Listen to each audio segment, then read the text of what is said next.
Indonesia dalam mencapai kemerdekaannya membutuhkan waktu yang lama dan perjuangan yang berat. Sejarah panjang Indonesia sebelum kemerdekaan hingga saat ini perlu kita resapi agar selalu tertanam rasa syukur dan bangga menjadi warga negara Indonesia.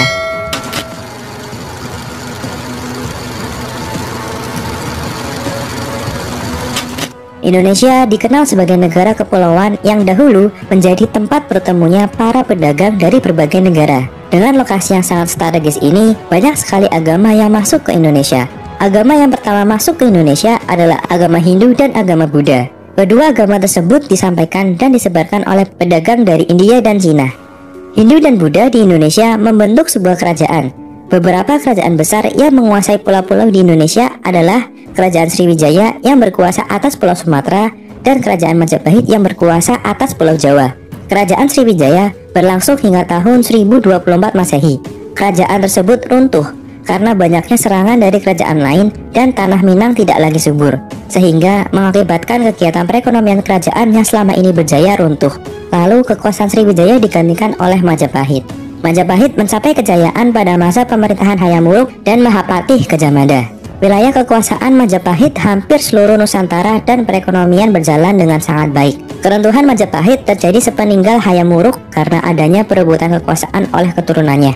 Hal tersebut dijadikan kesempatan bagi daerah utara Indonesia untuk memerdekakan diri dari Majapahit. Saat itu abad ke-14 Islam masuk ke Indonesia dan mulai menguasai Selat Malaka.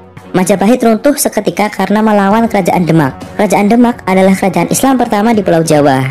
Hingga akhirnya banyak Islam berkuasa atas Indonesia saat itu.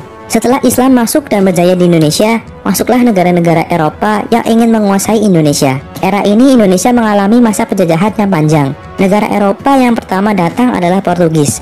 Portugis menguasai daerah timur Indonesia selama 63 tahun. Lalu abad ke-17, Belanda masuk menguasai Indonesia selama 350 tahun dan melakukan penjajahan terlama di Indonesia. Banyak sekali penderitaan yang dirasakan oleh masyarakat Indonesia selama masa penjajahan Belanda. Didirikannya VOC pada masa kepemimpinan Cornelis de Houtman mencabik perekonomian bangsa Indonesia saat itu.